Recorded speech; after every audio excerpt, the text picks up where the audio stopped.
প্রিয় কৃষক বন্ধুরা, আমি আপনাদেরকে আজকে নতুন ভিডিও নিয়ে এসেছি। ভিডিওটি হচ্ছে মূলা চাষ পদ্ধতি, মানে একই জমিতে একটি জমিতে আপনি দুটি রিলে চাষ করতে পারবেন। সেই ভিডিওটি আমি আপনাদেরকে দেখাবো। যদি আমার ভিডিওগুলো ভালো লাগে, শ্রোতাদের প্রতি আমার একটা রিকোয়েস্ট থাকবে, চ্যানেলটিকে সাবস্ক্রাইব করে পাশে থাকবেন।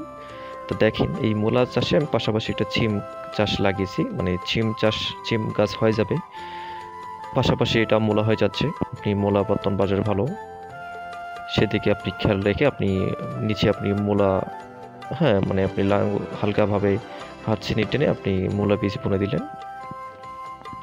সিম গাছ আপনাকে 4 হাত পরপর একটি করে গাছ লাগানো হয়, সেটা আবার 5-6 ফিট উঁচু হলে তো আপনি মাচা দিতে হয়।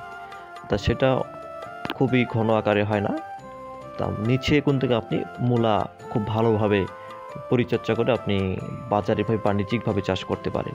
দেখেন, এই যে সিম গাছ, পাশে কিন্তু নিচে কিন্তু মূলা। তা নিশ্চয়ই মূলা ভালো দেখা যাচ্ছে, ফলনশীল হয়েছে, বর্তমান বাজার ভালো।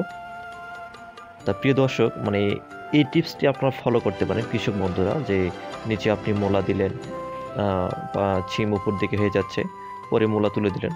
প্রিয় কৃষক বন্ধুরা, দেখা হবে আগামী নতুন একটি ভিডিও নিয়ে। আজ এই পর্যন্ত, আপনারা অনেক ভালো থাকবেন।